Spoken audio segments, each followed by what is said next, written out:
അങ്ങനെ ഷാനവാസിന് നന്നായിട്ട് തന്നെ ഇപ്രാവശ്യം ലാലേട്ടൻ വന്നപ്പോൾ കിട്ടിയിട്ടുണ്ട്. ഇനി ഷാനവാസ് കുറച്ചൊക്കെ ശ്രദ്ധിച്ച് കളിക്കും എന്ന് നമുക്ക് പ്രതീക്ഷിക്കാം.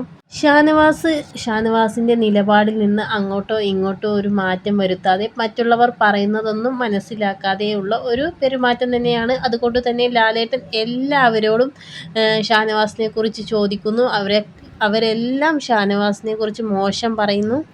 ലക്ഷ്മിയോട് ഷാനവാസിനെ കുറിച്ച് ചോദിക്കുന്നുണ്ട്. അപ്പം ലക്ഷ്മി പറയുന്നു എടി പൊടി എന്നുള്ള വിളിയാണ്, അത് എത്ര പറഞ്ഞാലും ഷാനവാസ് മാറ്റാൻ തയ്യാറല്ല എന്നൊക്കെ ലക്ഷ്മി പറയുന്നുണ്ട്.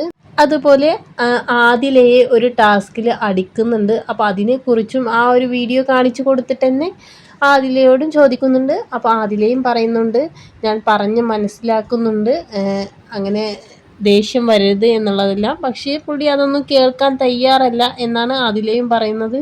പിന്നെ ആര്യനോട് അക്ബറിനോട് ഇവരൊക്കെ ഒരേ സെയിം ആയിട്ട് തന്നെയാണ്. പിന്നെ അനീഷാണ് കുറച്ചൊക്കെ ഷാനവാസിൻ്റെ ഭാഗത്ത് നിന്ന് സംസാരിക്കുന്നത്.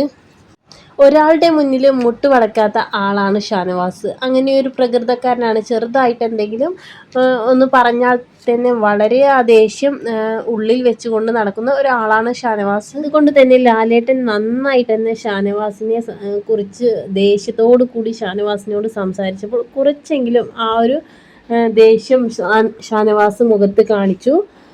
എല്ലാവരോടുമുള്ള ആ ഒരു ദേഷ്യം പുറത്തേക്ക് കുറച്ചൊക്കെ ആ ഒരു മുഖത്ത് കാണിച്ചിട്ടുണ്ട്. അപ്പോൾ ലാലേട്ടൻ ചെറുതായിട്ടൊരു ദേഷ്യം കാണിക്കുന്ന സമയത്ത് തന്നെ ലാലേട്ടൻ പറയുന്നുണ്ട് നിങ്ങൾ ദേഷ്യം കാണിച്ചിട്ടൊന്നും കാര്യമില്ല, എന്നോട് ദേഷ്യം കാണിച്ചിട്ടൊന്നും കാര്യമില്ല, നിങ്ങളുടെ പെരുമാറ്റം ഇങ്ങനെയാണ്. അങ്ങനെയൊക്കെ ലാലേട്ടൻ നന്നായിട്ട് തന്നെ പറഞ്ഞു കൊടുക്കുന്നുണ്ട്.